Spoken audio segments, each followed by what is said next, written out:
matin. Voici le zapping politique, ça aussi ça ne change pas. Bonjour Dimitri Vernet. Bonjour à tous.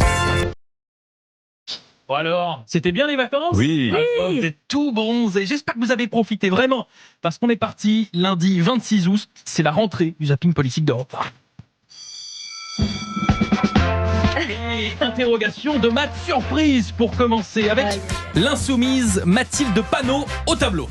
Pour la première fois des 8 ans d'existence de la France insoumise, nous sommes majoritaires dans les urnes. LFI majoritaire avec 72 députés. Effectivement, le soleil a bien tapé cet été, ça s'est confirmé. Et ça n'arrange pas nos chers insoumis, notamment le leader, le grand leader. La République, c'est moi! Quelle que soit l'heure à laquelle je parle, de toute façon, ce que j'ai à dire a de l'intérêt. Allez-y. Jean-Luc Mélenchon. Vous avez vu, il a même son jingle maintenant, je vous promets. Jean-Luc Mélenchon a récidivé hier. Et je les invite à s'inspirer de l'exemple de mon existence pour être un peu moins con. Oui, rien n'a changé cet été. Allez-y. Le nouveau Front Populaire, bref, la NUPES 2.0 a donc fait sa rentrée ce week-end. Rentrée dansante pour Olivier Faure et Marine Tondelier. Oui, sur une vidéo, on les voit danser sur cette musique de Céline Dion, malgré le contexte, le soir d'un attentat antisémite. Une scène choquante ? Non, pas vraiment pour Marine Tondelier sur Paris Première. Écoutez, si ça choque certaines personnes, je m'en excuse. Après, moi, je vais pas passer la matinée à m'excuser. Écoutez la suite, vous allez vraiment ne pas être déçus. Je suis une femme politique sincère, franche, exemplaire. Je ne bois pas, je ne fume pas, je ne prends aucune drogue, je ne bois même pas de café. Je danse. On me dit parfois, qu'est-ce que tu prends pour tenir ? Bah rien en fait, c'est ça le secret, je danse. Bah oui, laissez-la danser. Je vous l'ai dit, rien n'a changé cet été.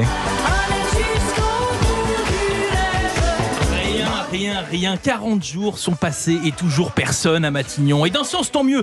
Imaginez, si on avait eu la candidate du NFP, Lucie Castet, on serait bien dans la mouise. On a besoin d'investissements massifs dans la transition écologique.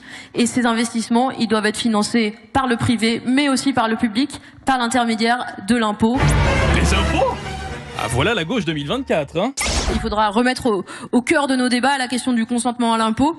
Récemment, j'ai lu, il y a une étude, je ne sais pas si vous connaissez, les Français ont dit en majorité qu'ils étaient d'accord pour payer plus d'impôts. Ah bon ? Ouais, bon, un sondage ou plutôt un grand rêve de fonctionnaire à la mairie de Paris. Ça promet cette histoire. Hein.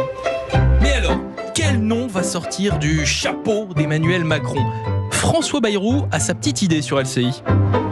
Je pense qu'il va aussi consulter un peu plus largement, je ne sais pas, des personnalités, des corps du pays, des sensibilités particulières du pays ou des personnalités qui ont un parcours particulier. Oui. Bon, vous le sentez venir comme moi, là. Oui. Comment dire je suis candidat sans le dire ? Je ne crois pas aux techniciens.